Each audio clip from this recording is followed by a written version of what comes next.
lo Ah, mismo. sí. Pero yo hablo con los grandes buenos, pero ellos dicen, no, no, uno se tiene que dedicar a una cosa y otro a otra cosa. Es muy difícil abarcar todo, muy complicado, sobre todo a una cierta edad, ¿verdad, Ricardo? Verdad, verdad. Ah, vamos a empezar en 5 minutos. Sí, En 5 minutos. Déjame chequear my share, John. sí, sí, sí. Te voy a Ándale. introducir yo te voy a Yeah, introducir go un ahead, poco Ricardo. luego, Reinaldo, y tú tienes 45 minutos. Yo estoy aquí en stand-by, ¿ok? Perfecto. Sí, no hay prisa. Podemos esperar 5 o 10 minutos si No hay tú quieres. problema. Sí, All right. si tú quieres. Do you see my slides? Yes, Hold on. perfect, Yeah. perfect. Yes. Yes. Yeah, perfect. Excellent. Yeah, good size. Yeah, okay, great. Perfect. Perfect. So I'll stop sharing, and when you guys open, I'll share again. Okay. Hey, I gotta tell you guys about a new thing for Zoom, AI Companion. It's awesome. You can put it on a sidebar and you can ask a question during the conference. And you know how good AI is with information.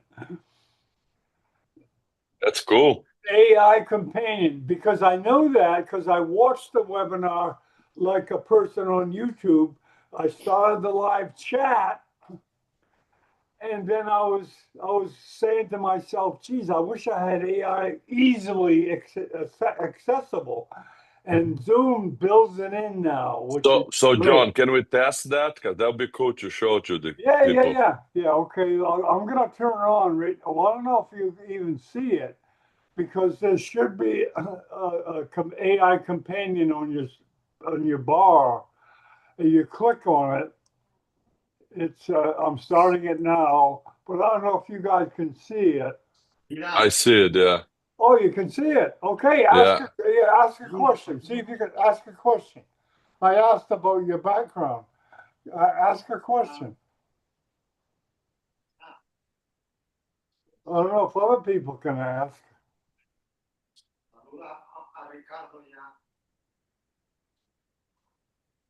I don't know how to do it. I see that it's Yeah, listening. it has potential, man. This is awesome because I use AI all day long, and No, and I and it's I think pretty impressive. yeah, use this during the conference. People can ask questions about what you say immediately, and they'll get a response. If you use this approach or you want to do this, oh, what is that? I'm going to look it up. Boom. You don't leave the screen. It's awesome. The problem if you quote the wrong reference, then people can correct you right there. That's not nice. Yeah. It does make mistakes sometimes. My Sometimes pretty my my egregious. my my father has this habit of doing asking the kids questions. Yeah. So sometimes he asks a question and he give them an answer. They check on Google.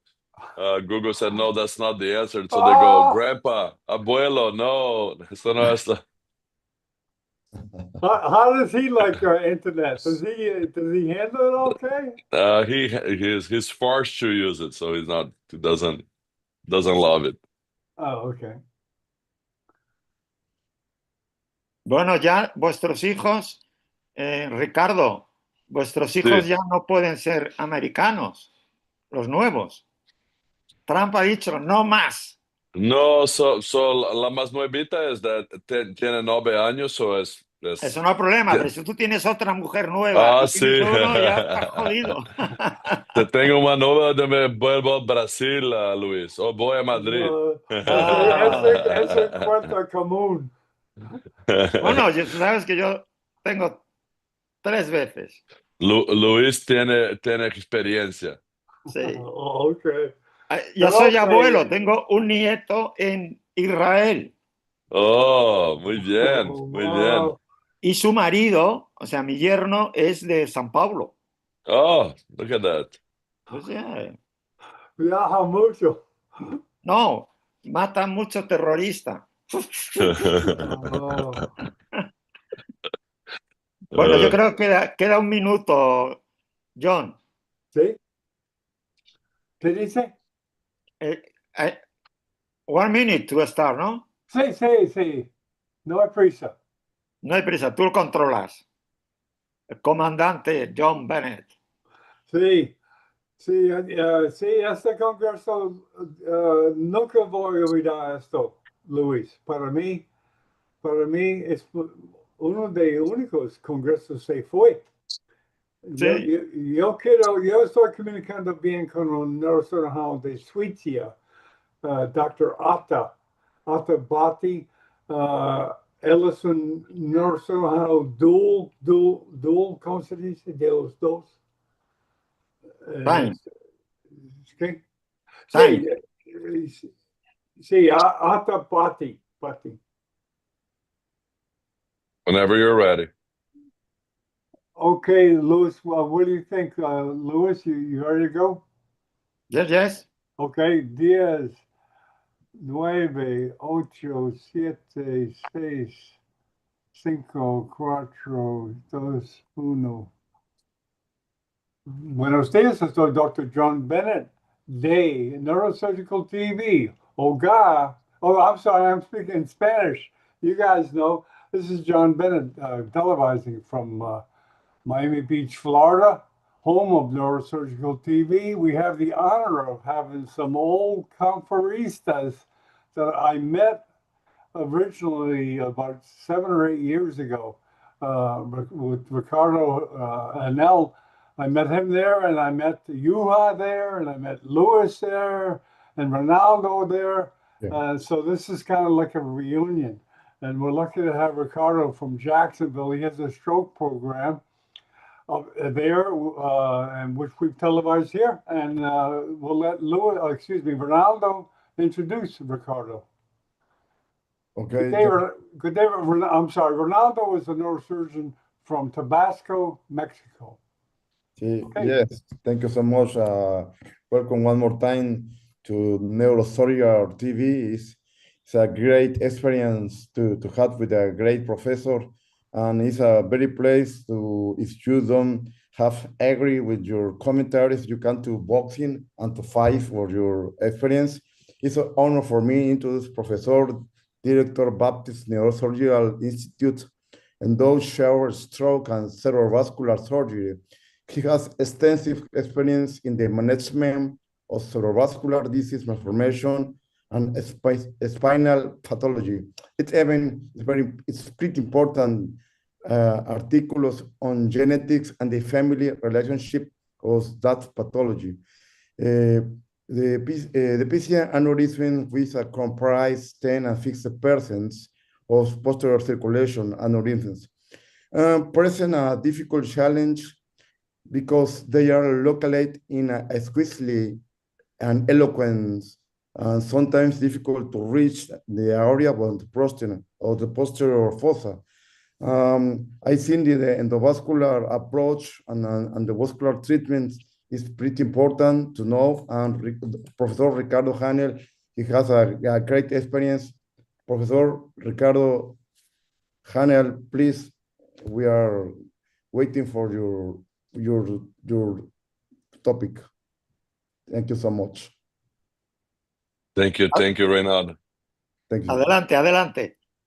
So it is my honor to be here, invited by Reynaldo and Professor Luis Lopez Ibor. Been many times visiting Luis in Madrid, and we feel like we're family these days, and we miss each other. So Luis was just sharing with us before opening, he's going to do a Neuro IMC in Madrid again next January. So we're looking forward to be there and celebrate the camaraderie and exchange experiences. Thank you, Reynaldo and Luis, for organizing this, and thank you, John, for the support that you do to educate the masses all over the world. It's very nice to do this and make this available for people that cannot go to the big conferences, that this is available to everybody. And John works with us and does transmission for our own meeting every year. I'm going to share with you my screen here.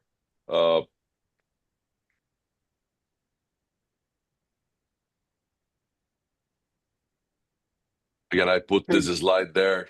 Perfect. Can you guys? Perfect. Perfect. I put this slide there to honor uh, uh, Reynaldo and Luis. Thank you again, guys, for the invitation. Always a pleasure to see you and see you well. Uh, uh, to talk about one of my favorite topics, I think posterior circulation. For those of us that came from the neurosurgery background, um, we know that we saw this sliding away from microsurgery first, because that's a harder aneurysm to be treated, or a group of aneurysms. And as we're going to show you here, it's very important to define what we're talking about. This is our home, as we say in Spanish, mi casa su casa. Doors always open to have friends from all over the world visiting us here in North Florida. We're 2 hours north of Orlando. It's a group of people that work on this, and I do a lot of clinical research with a lot of companies, startups, bringing new technology to the field here.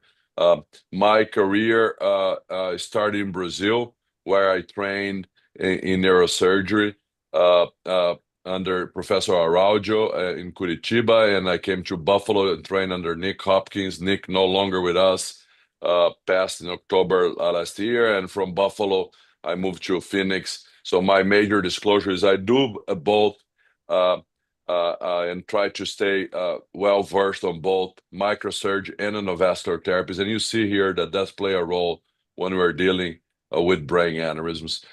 Why is harder to do this on the posterior circulation? As Reynaldo said on his introduction, it is a tighter space. Again, the vessel is squeezed in between the brainstem and the clivus with a lot of perforators, and as I like to tell my patients, is a very high price real estate. Every cubic centimeter of a space on the brainstem has a lot of function potentially, and so very eloquent area. Sorry guys, don't know why this is doing this. Why endovascular is first line for the video is not playing, but it's just a movie of a coil being gone. Why do I choose endovascular first in the posterior circulation? Number one, simplicity. For those of us that work on the top of the basilar artery, and gets worse for the mid trunk of the basilar with all skull base work needed, 3 hours to get drill of the petrous to get to the region. With endovascular, if you go radial or femoral, you very quickly are on the basilar trunk and on the basilar tip. The morbidity, no question, is lower when you do endovascular treatment. And with endovascular, we're always looking for things that we don't have a good solution. And we've seen all this evolution from coiling in the 90s to flow diverter now with the endosaccular devices. All this evolution that comes when we have a problem that doesn't have a solution, we look for, and technology does help us to get there. I think it's very important to keep in mind when you're talking about posterior circulation, everything is worse on the posterior circulation. So I'm never surprised, oh, flow diverter is worse on the posterior circulation. Yes, it is. But not only flow diverter, the risk of rupture, the natural history is worse on the posterior circulation. Clipping is worse on the posterior circulation. Coiling is worse. Stent coiling is worse. Flow diverter is worse. So the natural history, got to remember that posterior circulation is a hallmark for a higher risk for rupture. And we all know sizing matters in posterior circulation.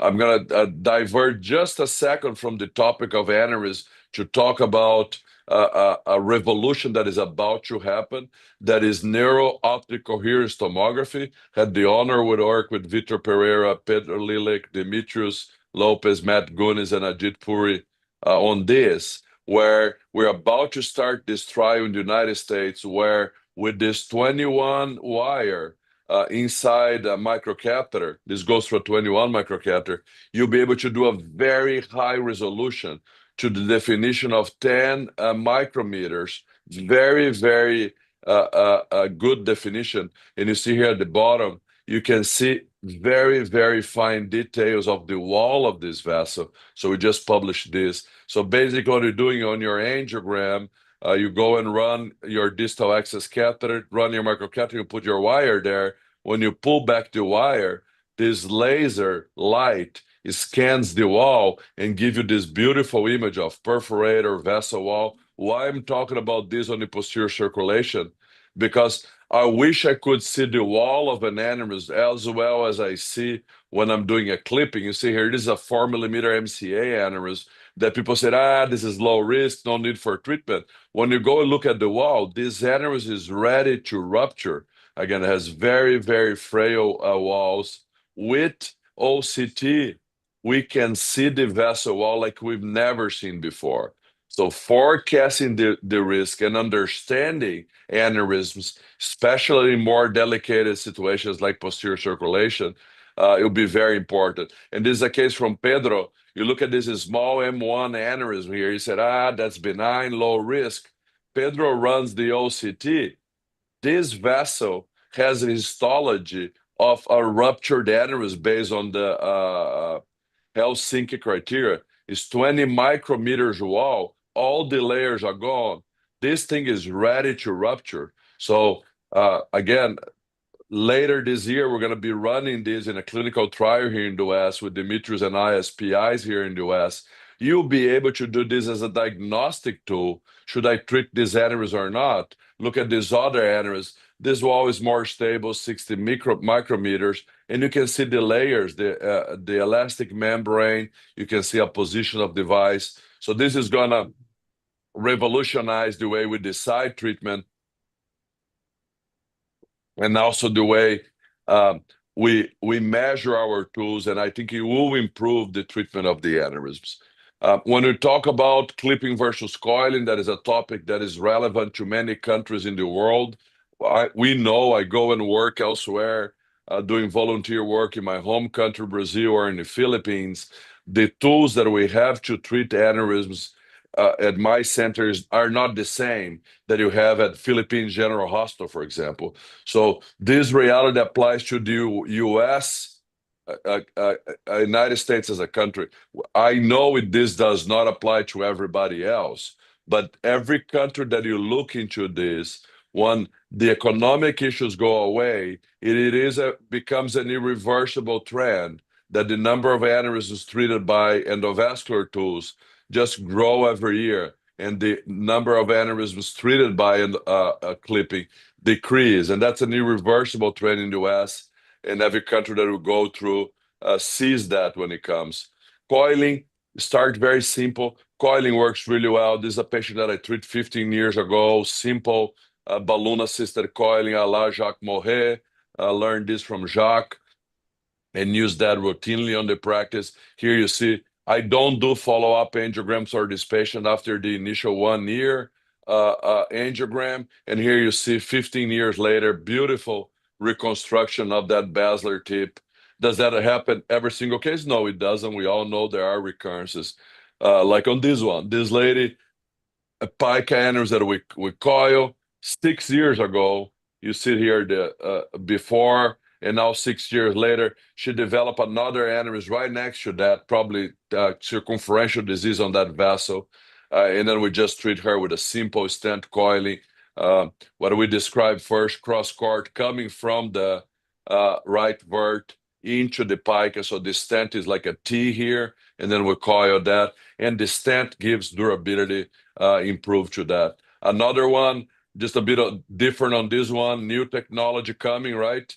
Endosaccular devices. This is the lowest. We may disagree about durability, and we can discuss, is this a good treatment for everybody because of the recurrence rate? Our rate on over 200 cases, about 7% retreatment. So I think it's pretty acceptable. What I like about endosaccular for posterior circulation, it is the lowest morbidity treatment. So it is a 10-minute procedure. Again, you put the device inside, it looks great. And the follow-up angiogram, you see here, 3 years later, she has the recess of the web, but it looks nice and remodeled, very similar to the coiling result. that you saw there. But this is simpler and is lower complication than coiling. And I don't need to use a balloon. Things get more complicated with size of aneurysm. And I just gave a talk yesterday or day before to Shanghai about how do I choose stenting, a mode, laser cut versus braided stent versus flow diverter. So a case like this, you saw here the brainstem with brainstem compression. A case like this, we know if we do balloon-assisted coiling, it will recur. So I prefer to start with the stent-assisted coiling. We all know this delayed aneurysm ruptures that we have with flow diverter. So if we can avoid that, I think is ideal. So here on this case, I'm going to strategize a 20 millimeter aneurysm that I'm going to do stent coiling. I know there's a failure rate of about 5%, maybe 10%. So I'm already thinking about if I need to retreat this aneurysm. So I start with a stent coiling, and I use specifically here. You could do this with Atlas. You could do this with a variety of other stents. I like braided stents here, and I'll show you a case later on the presentation where a laser cut stents fail us on this. I like to use a braided stent here because if I need to rescue this later, I can escalate this to a flow diverter, and a flow diverter pulls much better on a braided stent than it does in a laser cut. So I strategize. You can do this with a single stent. You look this wide neck, maybe you need two stents. The beauty of the braided stent, you can push and push a little bit inside. With Elvis Evo now even better. Naturally, you can do Y stenting for these patients, but you don't need. So this is an example of that with this newer stent that's called Evo that you can see super well, and that's what we did here. This is a wide neck aneurysm. This is done recently. I don't think there's a follow-up picture there, but you see when I'm deploying the Evo, I can push the stent inside and make the stent herniate inside, and that's what I'm doing here. With that, I cut the neck, and I was able to coil this. There is some residual here. We have to see how it looks on the follow-up, but I'm hoping for her this is going to look pretty well. This is the final result. Ramon Chu on that one. So we went from coiling to endosaccular to stent coiling. We're going to talk now about flow diverters for posterior circulation. And again, as I said at the beginning, we measure this and we know this for natural history, coiling, clipping, for everything. Every modality, including natural history, that is conservative management, posterior circulation is the worst. We did this first publication as a group with Demetrius being our lead author on this in a data set that we called the Intrepid. There were 1,000 aneurysms treated with a pipeline device. You see here 95 aneurysms on the posterior circulation. We saw some risk factors. If you use multiple stents on the posterior circulation, the patients fare worse. Fusiform aneurysms are worse naturally if the aneurysm is ruptured. So we defined this from the get-go, and you see here the morbidity mortality for these patients, depending on the type of the aneurysm, can be up to 30%. My experience with over 100 patients treated with flow diverter and posterior circulation, if I use a single device, the complication rate is very acceptable. If you have to stack device, and it's a bit of a self-fulfilling prophecy, because if I need to use more than one device, it means that the lesion is more complex, but the complication is much higher on that. So I'm going to show you here a couple of cases where I think flow diverter works really well. It has to be said, and aneurysms like this, you can treat a couple of different ways. Charlie Drake and Alan Fox described this first. Again, you can just shut this down with a coiling. PCA in general has a very good collateral flow through the MCA. So you could do even without a balloon test occlusion, but if you want with a balloon test occlusion, you could do a stent-assisted coiling with a braided stent. I prefer to do a flow diverter assisted coiling. So here is my flow diverter and coil. This patient presents to us with seizures. The aneurysm was irritating the mesial temporal lobe, so I put a single flow diverter. You see here that the point of the dissection, and then I cover that and I coil, and this is the result 5 years later. It gets more complicated when you go to the smaller vessels, and technology does help us. We don't have this available in the US yet. We're about to start clinical trial on that of the Silk Vista Baby. That is a nitinol flow diverter by Bolt that goes through a 17 microcatheter. So when you go to the pica, and you see here, this is a 1.1 millimeter vessel. I think it's much nice to see that you can put this through a 17, and here you see the stent. We did a radial approach for her. She has a duplicated origin of the pica. We went through that, and here you see after placement of two Silk Vista Baby, a nice flow remodeling. And when we go here 3 months later, you see here the before, you see after, beautiful remodeling, elimination of that aneurysm. So technology empowering us. Yes, you can treat this with a pica bypass or occipital pica bypass. I think it's much simpler to do this with a flow diverter. Moving now to the basilar trunk. This is one of my first posterior circulation. This is one of my favorites. This lady present with a stroke, and you see here there's a filling defect on the superior cerebellar artery on the left side. So instead of jumping and running to treat this patient, I did something that I learned from dear Nick Hopkins. Let's put this patient on aspirin and Plavix and let the medication clear off the clot. So look at the shape of the aneurysm here and the shape of the aneurysm a month later. The aneurysm look different. Oh, did the aneurysm grow? No.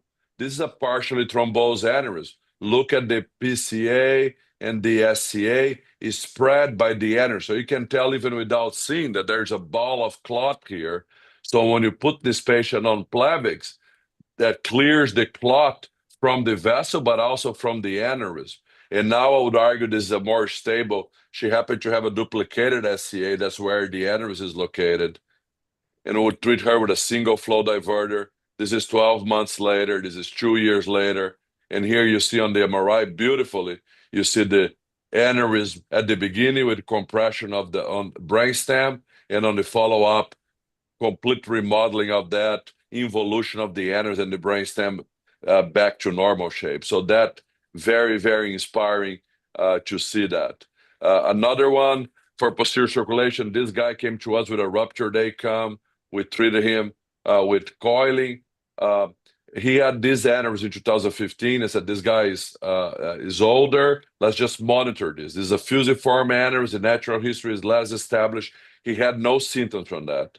And then we will follow him. So you see here a bunch of follow-up image over the years. It's stable, and all of a sudden, boom, it grew. So we all know enlarging aneurysm has up to 10x a higher chance of rupture. So we brought him for a flow diverted assisted coiling, and that's what we did for him. And we shut down his contralateral vert to prevent an endoleak. More on posterior circulation, this time ruptured. I don't like to use, sometimes our hand is forced, we don't have option. We have to use a stance on the rupture scene, but not, sometimes you can contemporize, and that's what we did. This guy came to us in a Sunday morning with this very ugly looking scan.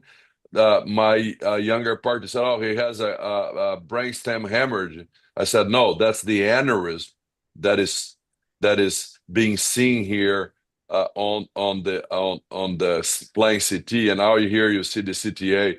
It has a mid-basilar trunk, large aneurysm with brainstem compression.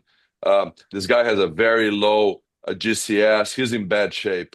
So we decided to treat him. My partner back then, Robbie Talk, did this.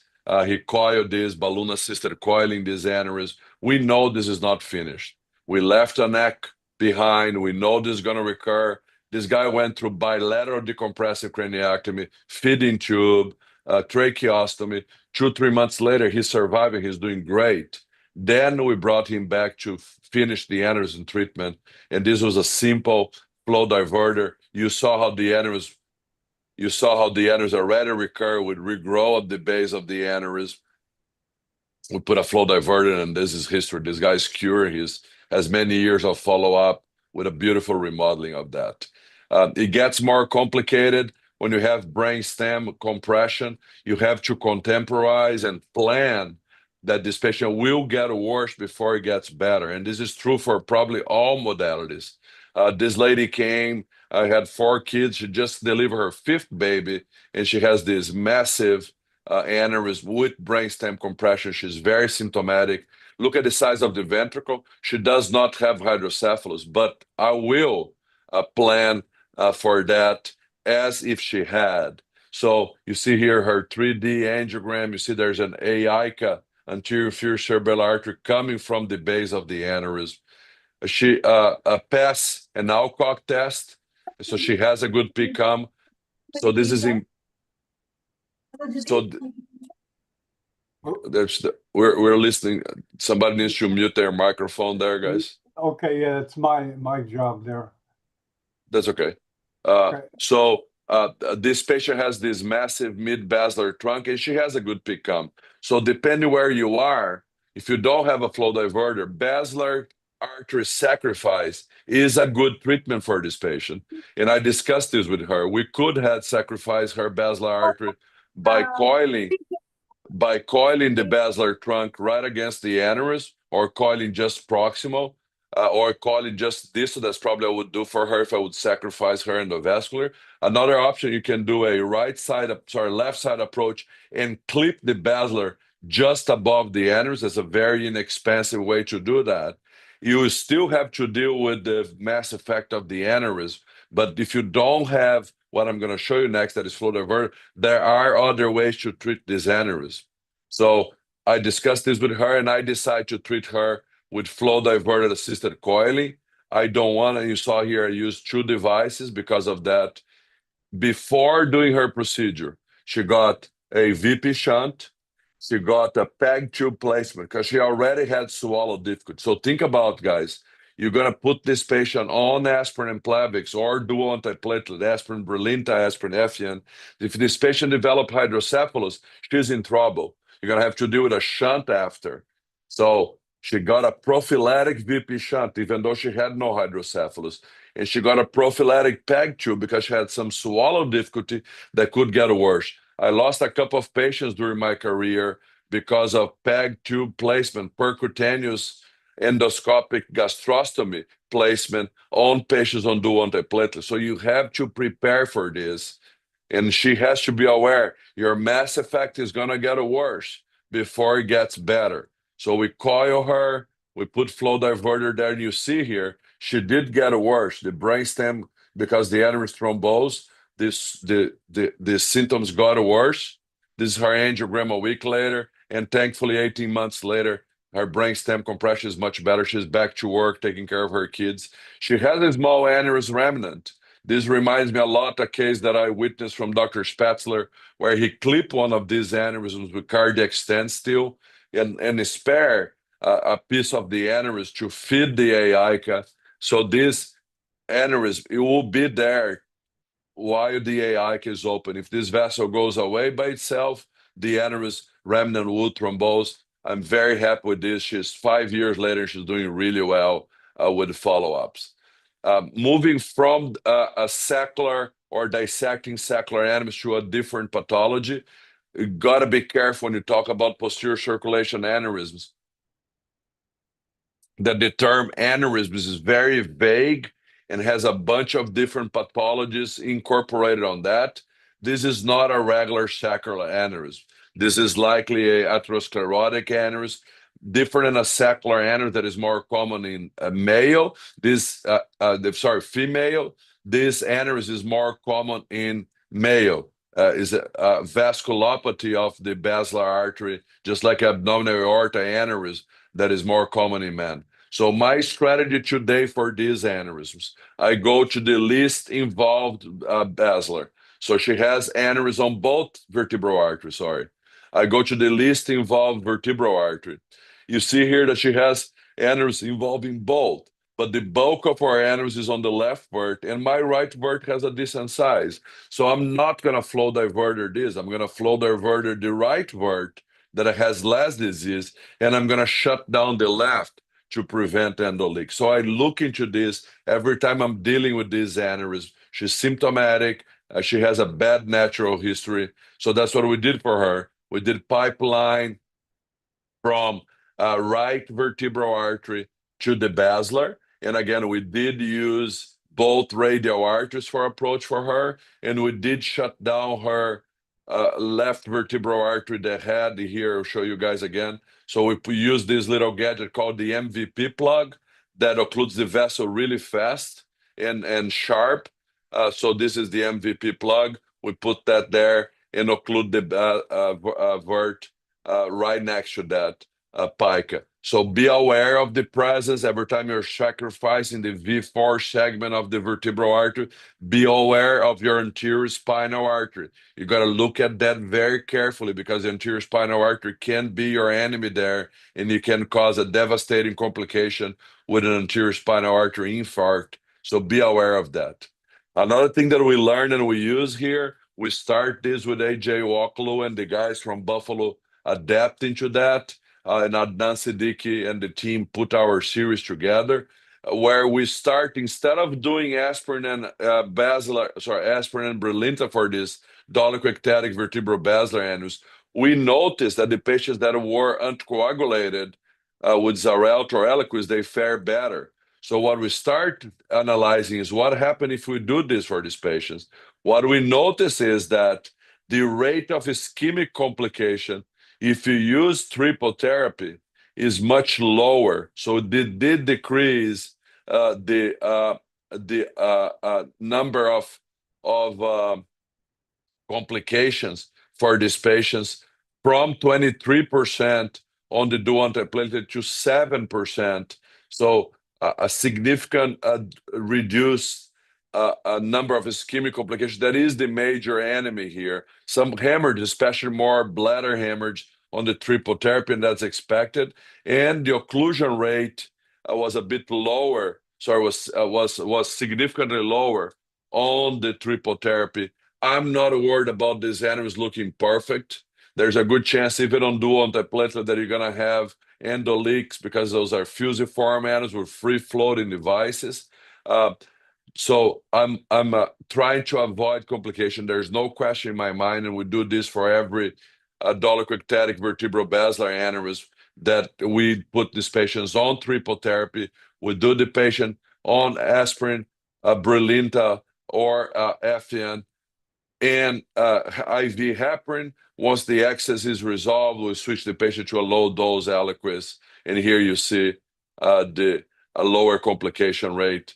Just some examples of that. You see here patients that are managed on dual antiplatelet, they do heal better compared to those that have endoleaks because of the triple. But again, the angiogram looks worse, the patient results are better. So we're treating the patient, not pictures. So that goes really well.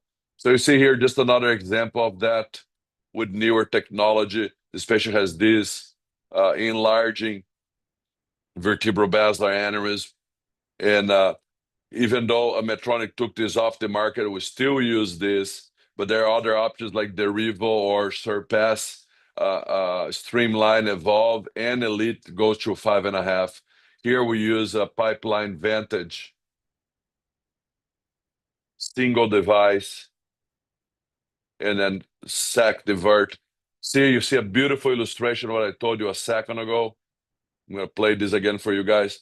Be aware of this, guys. I don't have much space to sac this vert. This vessel is really important. This is the anterior spinal artery for this guy. You don't want to shut down this vessel. So your occlusion has to be really precise.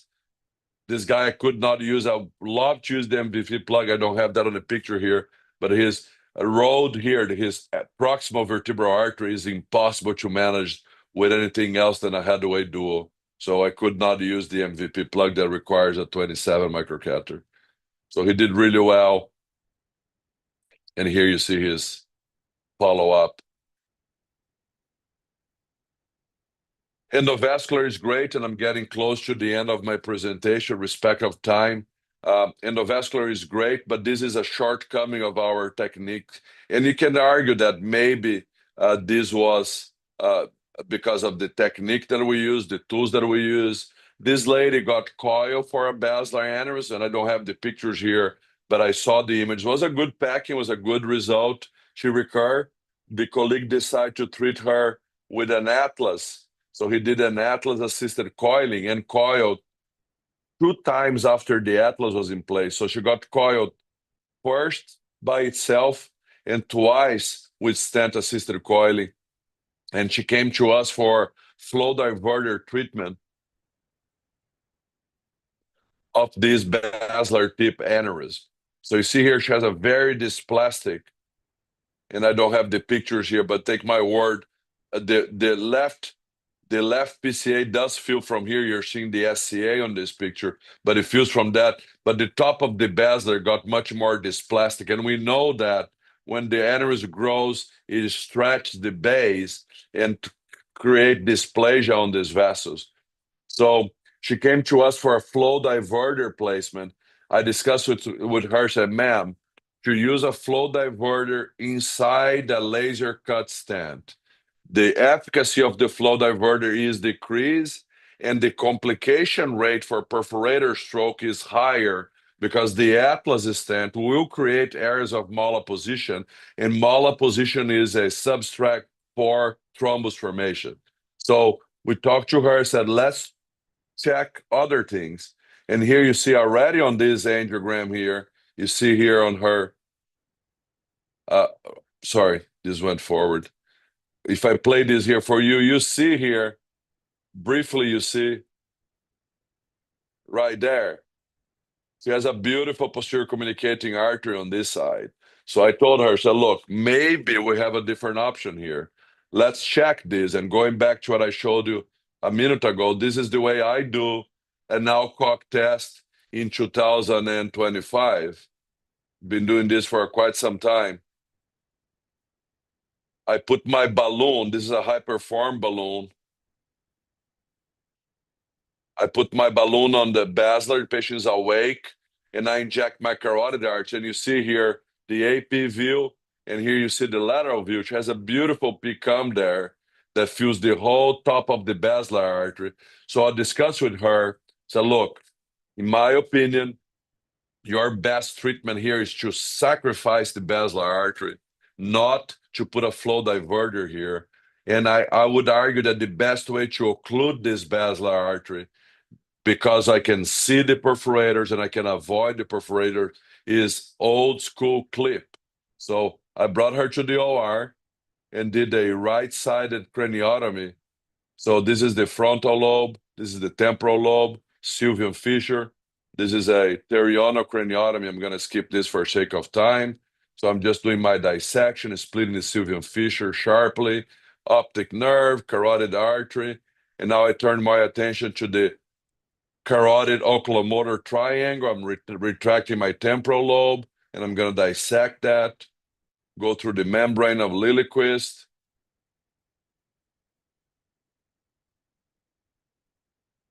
So now I'm retracting you see my posterior communicating artery there, and now you see on the back my basilar artery. I'm going to go back. You see that already. I'm going to pause here for you guys, go back a little bit. You see the tines of the Atlas stent inside the basilar. So you see that, you see rust on the stent. If you keep watching, you're going to see some yellow signs on the stent. That is oxidation of the stent. So I'm looking for the SCA on the other side, and you see the rust on the stent, oxidation of the stent into the vessel. So I'm dissecting that. I see a perforator. I'm dissecting that. I'm freeing up that vessel. I see an empty perforator-free zone. See a perforator here. So now I saw my perforators where they are, and I'm going to put a clip, do a very sharp occlusion of this basilar, very short, avoiding those perforators. Very hard to do this with coiling because we know to occlude a vessel, you need a sausage of coils. So here I can spare, you see a perforator on that side. I saw the perforator on this side.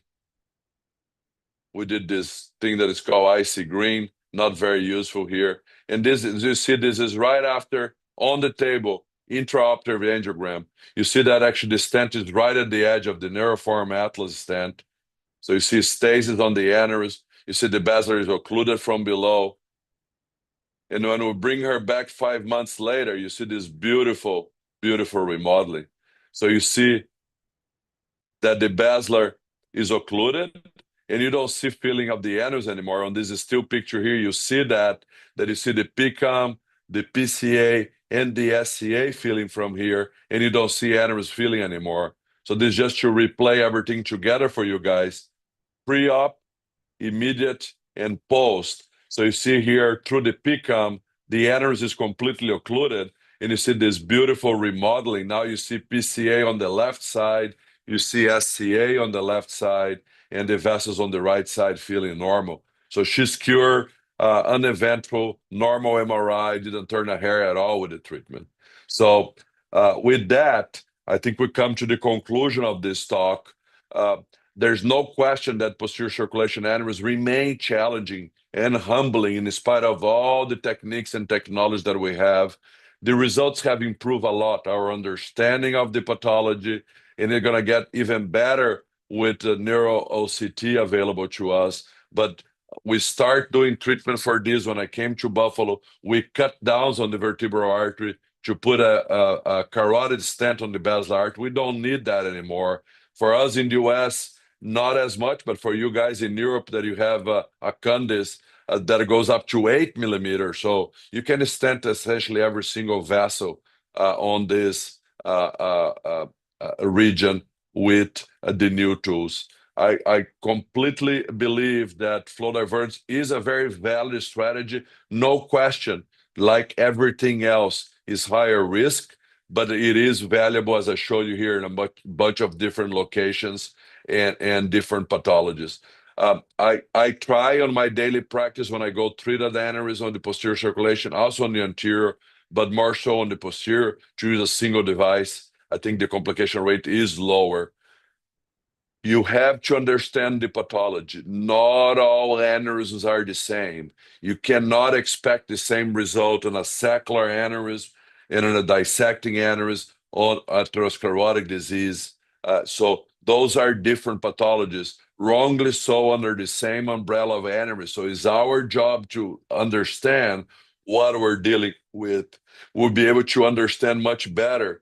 Sometimes these days we look at an aneurysm, is this a dissecting aneurysm or is this an atherosclerotic aneurysm? With OCT, we'll be able to tell. Dissecting aneurysms respond really well to stenting. Atherosclerotic aneurysms, maybe not so much. So we will learn more. We'll be able to study and differentiate these pathologies better with neuro-optic coherence tomography. The device continues to get better. We are in a search for better healing devices. It is started with pipeline shield technology, and then went to FredX, HPC with Phenox, Heal with the Derivo. Now Bout is studying the CD31, Stryker is studying the Mystique coating. This will continue to get better. The device continue to get better. Maybe in the future, we're going to have device that can bring stem cells incorporated to the device, and that will make the results better. The results will continue to get better, empower what we do for these patients by endovascular means. Again, I cannot finish without saying a special thank you to Luis. Muchas gracias, Luis. Siempre un placer estar con usted. Thank you, Reynaldo. Thank you, everybody. Mi casa, su casa. You see here my email, my WhatsApp, and my Instagram. Always happy to communicate and exchange information. Big invitation to my first mother country, sorry, the country of my mother, Portugal. With the WLNC team, we're bringing this back to Europe. So we're going to be in Lisbon for Americans in April 2026. We hope to see a lot of you guys there. Grant applications is open. Please get on WLNC.org website. You can apply and be sponsored to come exchange information in a very vibrant environment with a lot of live case demonstration, a lot of time for discussion in Lisboa April 2026. With that, I finish. Thank you, guys, for the opportunity. Always a pleasure being with this team. Okay, Ronaldo? Ronaldo? Oh, thank you, Professor, for your great presentation. Right now, I have to introduce my professor right now after 25 years of training, Dr. Luis Lopez Ibor. Please, your topic and your experience. Okay, thank you. Just a minute. Okay, this. Compartir. Okay. It's okay, no? Yes, Yes, yes. perfect. Yes. Okay, thank you very much, my friend Ricardo. You are talking with the many devices to treat this difficult pathology is the complex basilar or vertebro-basilar aneurysm. I present some case, 5 case, is treated by myself in the past century before 2000, 92, 93, 94. And the treatment is vertebral or basilar occlusion directly.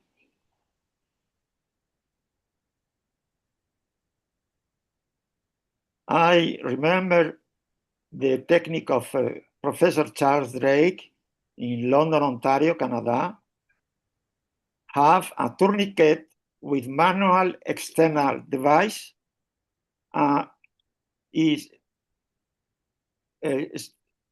close the basilar artery progressive close in 1 week or 2 weeks, and then the aneurysm disappear.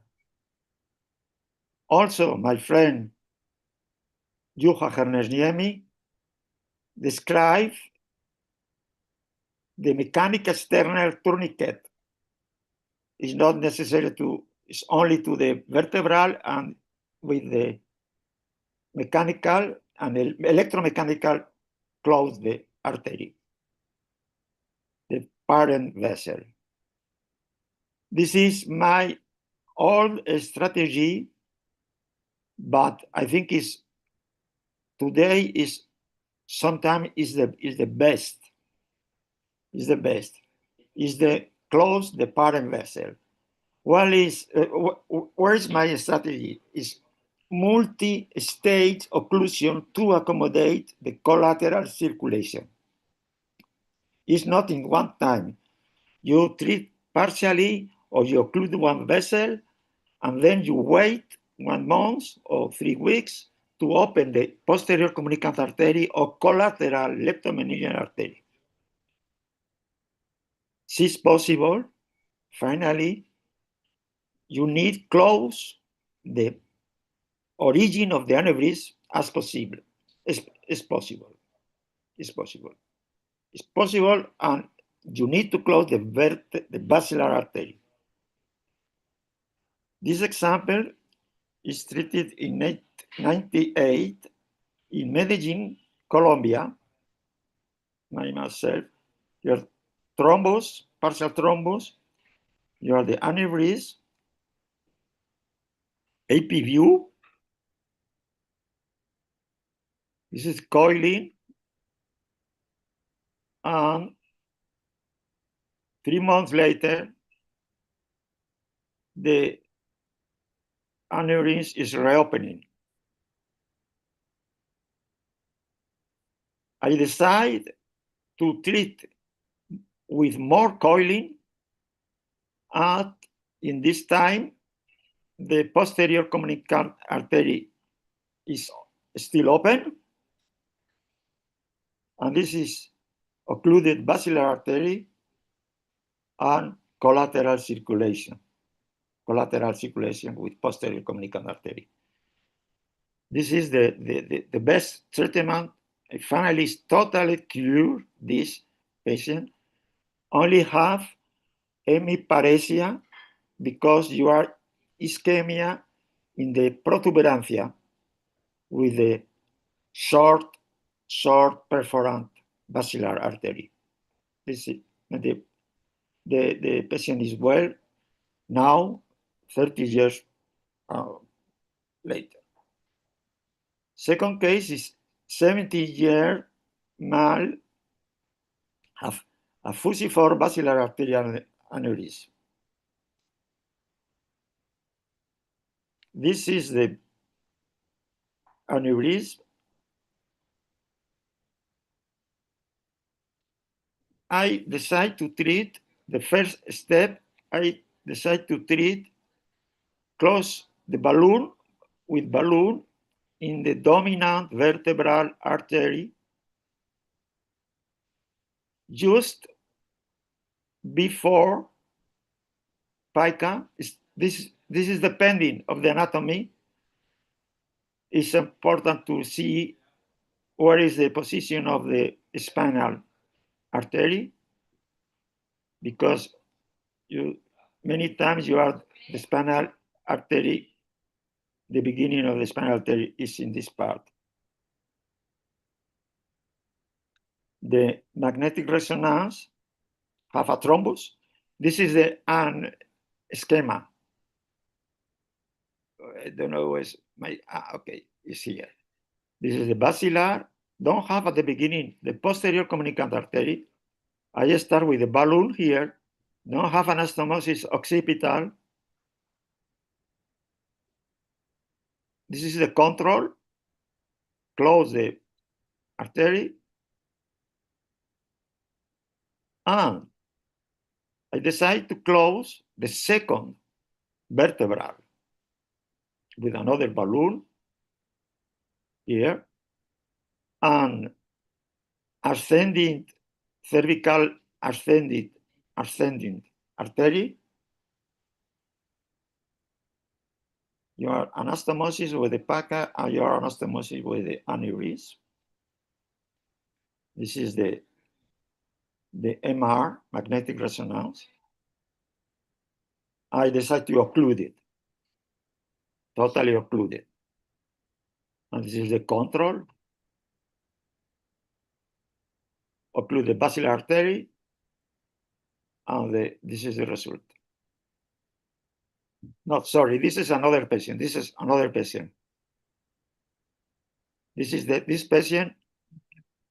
Finally, I wait here. This is the third patient. It's a basilar giant aneurysm. You are the collateral circulation, both pica. I decide to occlude it, the origin of the aneurysm and the flow with the posterior communicant artery still open, AP view, lateral view, totally thrombosed. Look, the thrombus inside the basilar, but the patient don't have symptom, are totally occluded.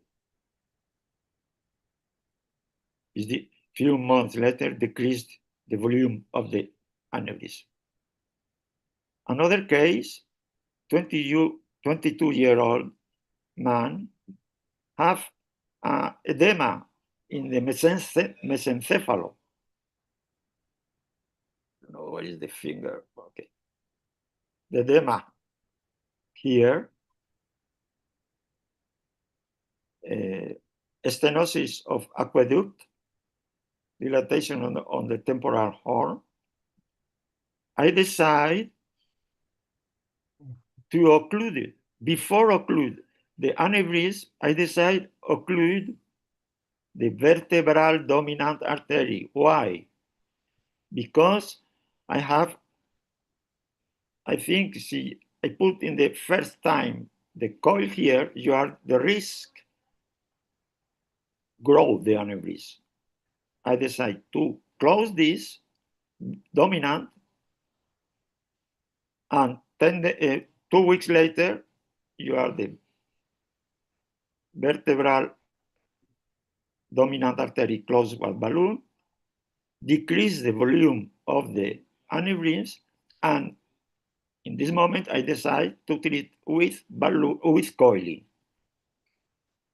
This is the coiling.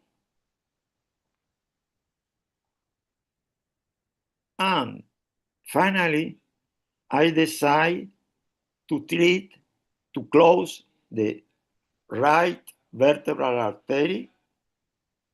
You have the collateral circulation, totally occlude the aneurysm. And this is the patient 1 year later with cycle in the mountain. 99. Other complex case. This is 30-year man is treated 15 years before with a very expert neurosurgeon from Spain, from Sevilla, Professor Albert. I treated the aneurysm of carotid aneurysm in the left with clipping and before. This is the initial artery angiography, very old angiography. It's clipping, it's okay. And 15 years later, Professor Albert called me because the patient have a new aneurysm in the basilar artery. This is the clipped aneurysm of the right. I decide at this moment to put one balloon in the dominant artery and 2 weeks later in the another artery, and the opening the anastomosis with the cervical occipital cervical anastomosis, also posterior communicant. And this is the evolution, and this is the before embolization. Before embolization, the aneurysm. This is the left carotid closed by surgery, 15 years before. AP view, before close the vertebral. And finally, I close the basilar artery and totally occluded the aneurysm. Other case, very complex, treated also in Medellin, Colombia. I put some coils and totally close the basilar artery inside the aneurysm, totally occluded the aneurysm. This is the basilar artery before the aneurysm, and this is the collateral in the left and the right carotid. And final case is the P1 aneurysm with high flow, is treated only with coiling in the P1 in this part, the neck of aneurysm. This is the microcatheter. This is the coils. This is the thrombus. This is the carotid, the vertebral and leptomeningeal anastomosis occipital, no reopening of the aneurysm, and the patient is totally cured. Is the test occlusion also with coils. And in summary, the external or mechanical tourniquet is also possible with the endovascular approach. I think this old technique is valuable also today. Thank you for your attention. Thank you, Professor.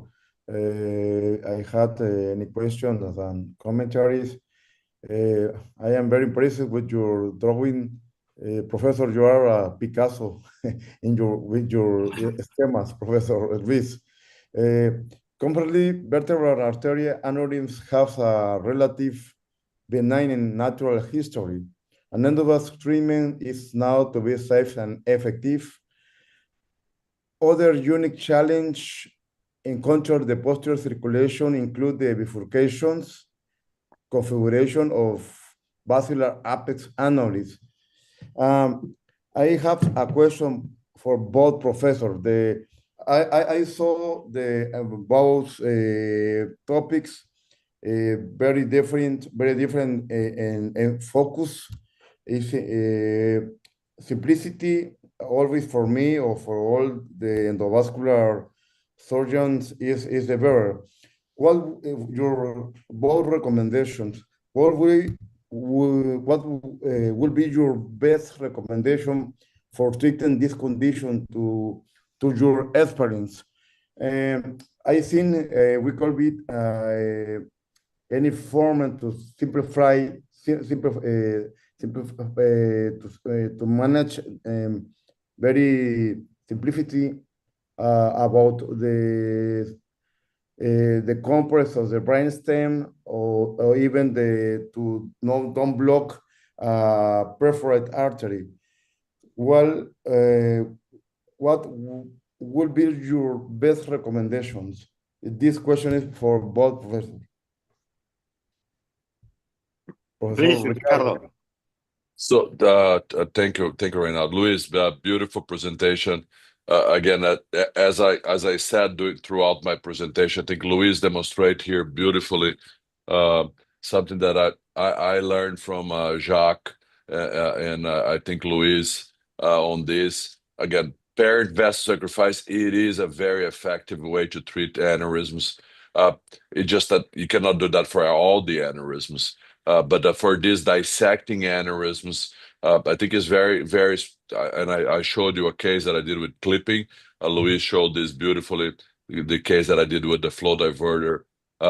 It is a weak link for our other treatments. It is a problem as well for paired vessel sacrifice, but sometimes paired vessel sacrifice is the best option. If you're dealing with a lot of brainstem compression, I think that's a very, very we still think about that and use that in this specific case that we have a dissecting aneurysm with a giant aneurysm. With flow diverters, the most feared complication here is delayed aneurysm rupture. It is less common for that to happen. I've seen it happen with paired vessel occlusion, delayed aneurysm rupture, but it's way less common than it is with flow diverter. With flow diverter, you decouple the momentum of that, and the clot, the thrombus will form, but there's still blood entering the sac, and that exchange between thrombosing aneurysm and breaking down the aneurysm with proteases on that clot will lead to the aneurysm to bleed.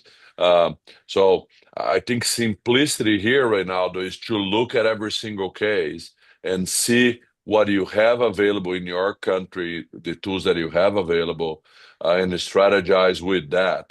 Not every country, not every hospital has all the same tools. So you have to be looking into that. But I think it's very important to know the limits of the technology that you have available at your own reality and then play with that. Again, Luisa showed beautiful 5 cases, some of them of P1 occlusion. I inferior to that when I did that flow diverter. Some very nice way. Marcos Centeno, our Mexican friend, would call that to kill a giant with a single coil.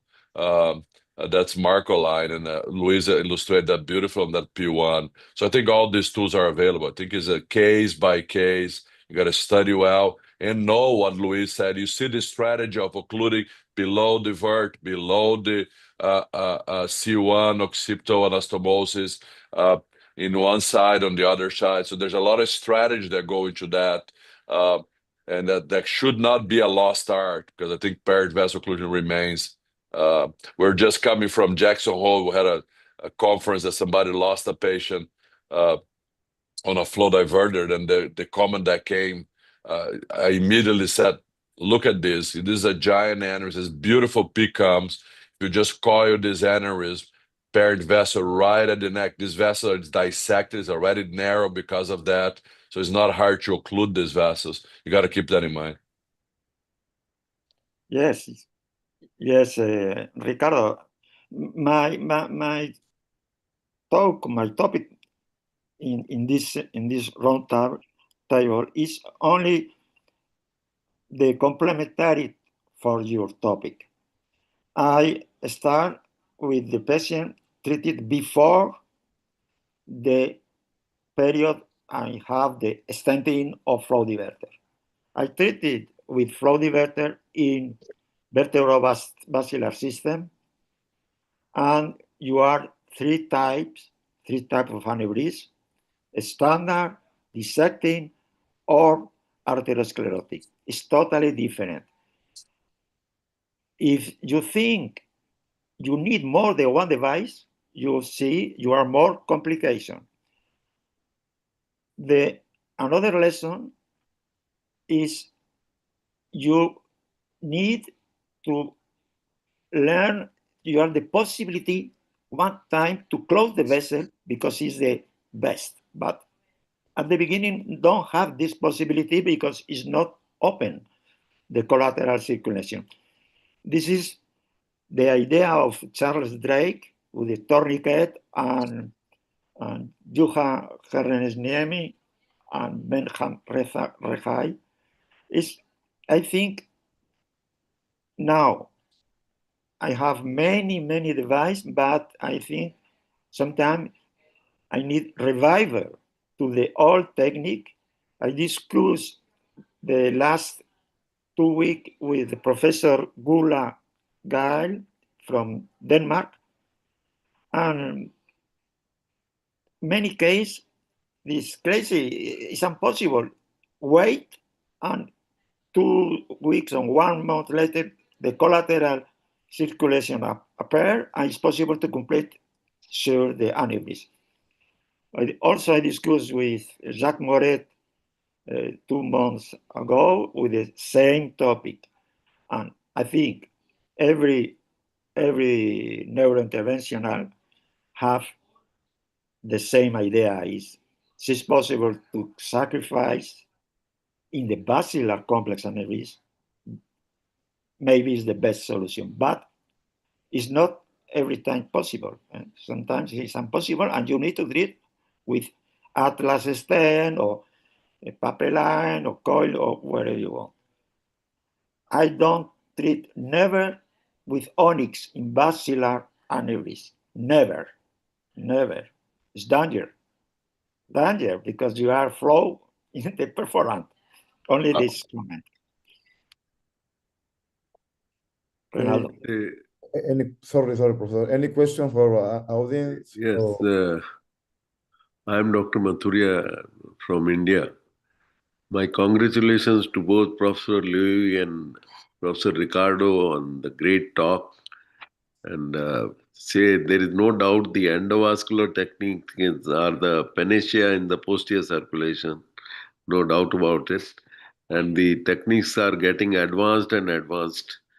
And I really appreciate the courage with which you could occlude the say the major vertebral artery as well as the occluding the basilar also. It's really a courageous technique what you have described. I don't have words to appreciate what all you have done at so early a period. It's really a great thing what you have done.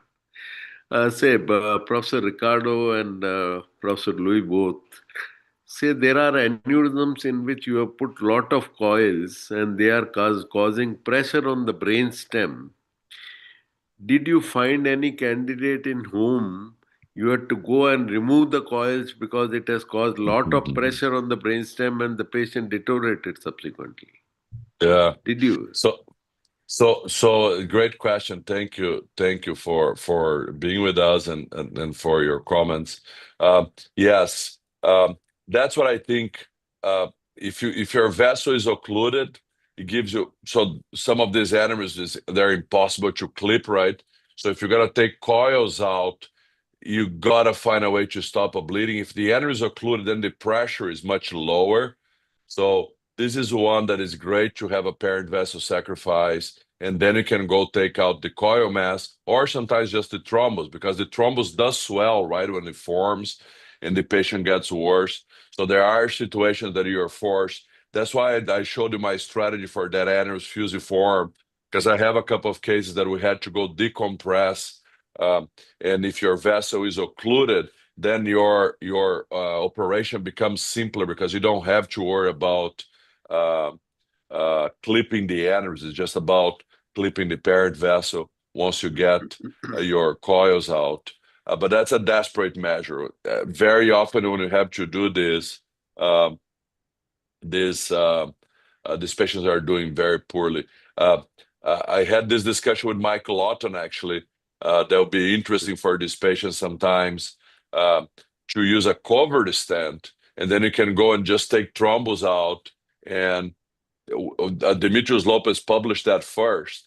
If you put a stent on the parent vessel, on the vertebral arch, you can go and drill the vessel wall till you see the metal on the stent. Because once you put the stent, there'll be a new layer on the inside of the stent. They'll create a cover. And now if you come from the outside of the stent, you can go all the way to the metal, and you're going to have an extra layer between the metal and the blood. So this is a very interesting strategy that may come in the future when you can have a faster neutralizing device, that you put the device will seal the parent vessel, and then you can go and just decompress the atoms from the inside, from the outside, to decrease the mass effect.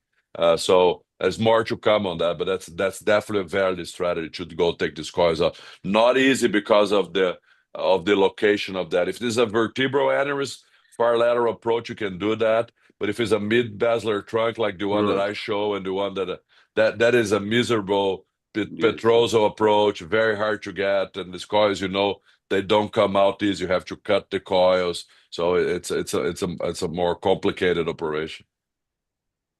Yes. One more question. Please go ahead. Sir. The comment. I agree with the very good question. I agree with Ricardo Hanner, but you are one possibility. If you know is the mass effect of the brainstem continue, you see with the MR, you are edema around the aneurysm. Also with scopy in angiography, you see the bottom of the coil is the flow going in the sac. In this situation, complex situation, you need remove this aneurysm. And in my experience, I put one balloon in surgical room and inflate to protect the aneurysm and the surgeon, the neck of aneurysm and the surgeon going. This only in the carotid artery, no in the basilar, because the surgery of the basilar is totally different of the cavernous. I think another idea, I have some case with the endoluminal reconstruction of the vessel. I put, if you want, another roundtable, present this. I put a rigid stent, cardiac stent, balloon expandable stent inside the soft stent. And the effect is no more abatement of the aneurysm, and reconstruction, good reconstruction of the vessel. If you want, in another session, talk for this example. Please, your question. So the question is that many of these are ruptured aneurysms. And you have to give, after putting all these devices, except the coils, you have to give the dual antiplatelets. Are there intraluminal devices which has come up in which you are not to give the antiplatelets at all or give it for short time? Is it possible? No, so great point. I showed a case exactly to illustrate that, like that giant mid-basilar, the coil first and then come back. I don't like to use, none of these stents today can be done with aspirin alone. Daniel Abud from Brazil published that. He tried this HPC device coated by Phenox with aspirin alone, had a 30% complication thrombotic.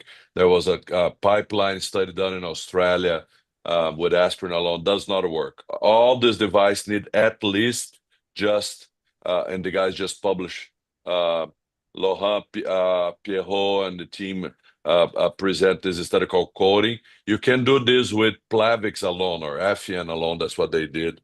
But FEN does not help us on the neurosurgical side. If you have to use Plavix, clopidogrel, prasugrel, or ticagrelor, these drugs are not good with surgical patients. So I try as much as I can to contemporize and not to use a stent on a fresh ruptured aneurysm, because it does complicate our life as physicians and the patient's life in terms of complications.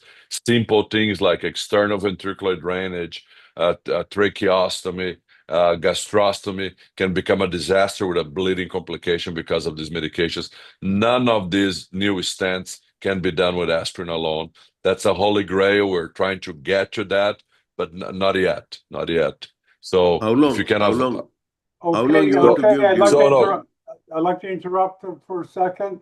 Ricardo has to go, and we appreciate his dedicating his time to teaching us.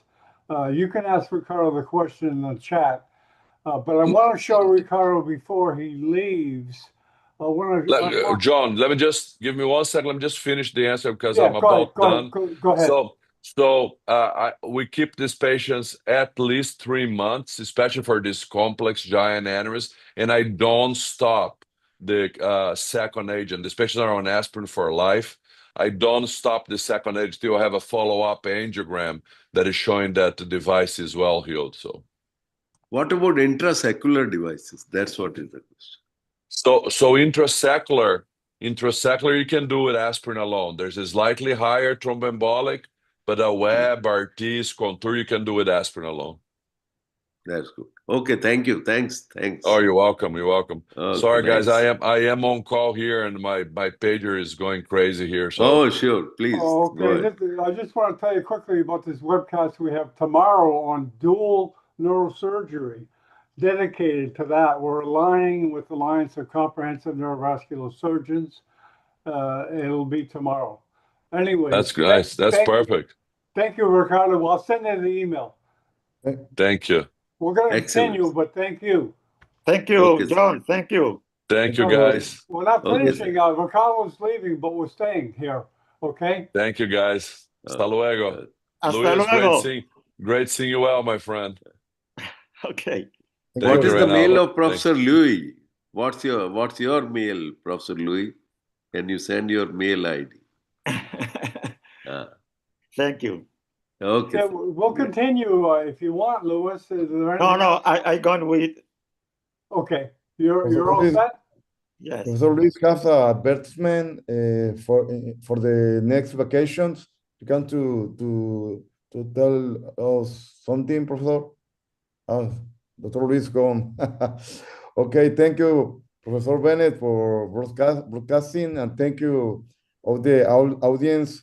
We see you in the next roundtable here in Neurosurgery TV. Thank you so much for everything. Thank you very much, and we may even have Ronaldo play flamingo on the guitar. Yeah.